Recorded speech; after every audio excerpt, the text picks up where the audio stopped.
Social democratic party of India ಏನಿದೆ, ಜನ ವಿರೋಧಿ ಸರ್ಕಾರ, ಜನ ವಿರೋಧಿ ನೀತಿಗಳ ವಿರುದ್ಧ ಈ ಏನು ದೇಶಭಕ್ತದ ಒಂದು ಬಟ್ಟೆಯನ್ನು ಕಟ್ಕೊಂಡು ಸಂವಿಧಾನ ವಿರೋಧಿ ಏನು ಸರ್ಕಾರ ನಡೀತಾ ಇದೆ, ಮತ್ತೆ ಏನು ಇಲ್ಲಿ 40% ಭ್ರಷ್ಟಾಚಾರದ ಮೂಲಕ ಮತ್ತೆ ಶಾಸಕರನ್ನು ಕೊಂಡುಕೊಂಡು ಸರ್ಕಾರ ಮಾಡುವಂತಹ ಮೂಲಕ ಏನ್ ಸರ್ಕಾರ ಜನ ವಿರೋಧಿ ಸರ್ಕಾರ ಬಂದಿದೆ, ಇಲ್ಲಿ ಈ ಸರ್ಕಾರದಿಂದ ಯಾವುದೇ ಜನರಿಗೆ ಲಾಭ ಅಂತೂ ಆಗಿಲ್ಲ.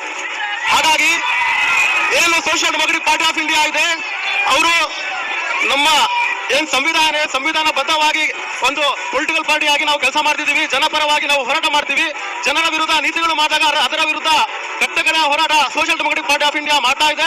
SDPI ಸಂಘಟನೆಯನ್ನ ಒಂದು ರೀತಿಯಲ್ಲಿ ದೇಶದ್ರೋಹಿ ಸಂಘಟನೆ ಅಂತ ರೀತಿಯಲ್ಲಿ ಬಿಂಬಿಸುವಂತದ್ದೇನಿದೆ, ಅದಕ್ಕೆ ನಿಮ್ಮ ಸ್ಪಷ್ಟನೆ ಏನು sir? Social democratic party of India ಏನಿದೆ, ಈ ದೇಶದ ಸಂವಿಧಾನವನ್ನು ಗಟ್ಟಿಯಾಗಿ ಹಿಡ್ಕೊಂಡು ಈ ಸಂವಿಧಾನವನ್ನು ಯಥಾವತ್ತಾಗಿ ಜಾರಿಗೊಳಿಸುವಂತಹ ಪ್ರತಿಕ್ರಿಯೆಯಲ್ಲಿ ಮತ್ತೆ ಸಂವಿಧಾನವನ್ನು ಎಲ್ಲರಿಗೂ ಸಮಪಾಲು ಬರಬೇಕು ಅಂತ ಹೇಳಿ ಹೋರಾಟ social democratic party of India ಮಾಡ್ತಾ ಇದೆ. ಹಾಗಾಗಿ ಮತ್ತೆ ಇವ್ರೇನು ಭ್ರಷ್ಟಾಚಾರ ಇದೆ, ಮತ್ತೆ ಏನು ಇವರ ರಾಜಕೀಯ ವೈಫಲ್ಯ ಇದೆ, ಅದಕ್ಕೆ ವಿರುದ್ಧವಾಗಿ ನಾವೇನ್ ಮಾತಾಡ್ತೀವಿ. ಹಾಗಾಗಿ ಇವರು ಕೂಡ ಬಿ ಟೀಮ್ ಅಂತ ಹೇಳ್ತಾರೆ, ಅವರು ಕೂಡ ಬಿ ಟೀಮ್ ಅಂತ ಹೇಳ್ತಾರೆ. ನಾವು ಯಾರ್ದು ಬಿ ಟೀಮ್ ಅಲ್ಲ ಸ್ವಾಮಿ, ನಾವು ಜನಪರವಾದ ಒಂದು ಪೊಲಿಟಿಕಲ್ ಪಾರ್ಟಿ ಅಂತ ಹೇಳಕ್ಕೆ ನಾನು ಇಷ್ಟಪಡ್ತೇನೆ. ಓಕೆ.